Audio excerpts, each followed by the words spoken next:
Toimin sosiaalityöntekijänä ja monta kertaa pienet kyläkoulut ovat sitä sosiaalisuutta lisääviä tekijöitä lapselle. Eli sen vuoksi pieniä kyläkouluja tulisi suosia ihan isommissakin taajamissa.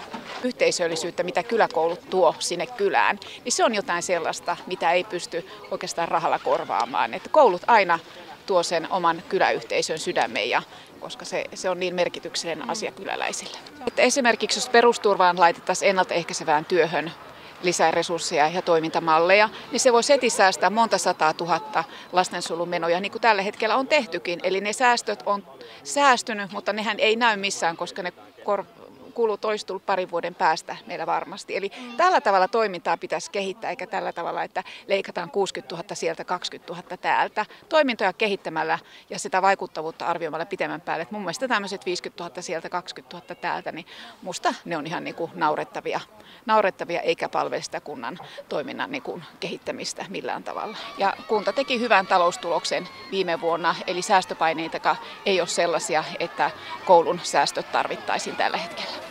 Ja kunnan tehtävä ei ole ensisijaisesti säästää, vaan tuottaa kuntalaisille palveluja. Että se me aina välillä unohdetaan, että kunnan tehtävä ei ole tuottaa voittoa, vaan palveluja, että täällä voitaisiin asua ja lapsilla olisi toimivat tilat sekä koulupäivähoitoon että muuhun toimintaan. Että ei säästöjä, vaan palveluja.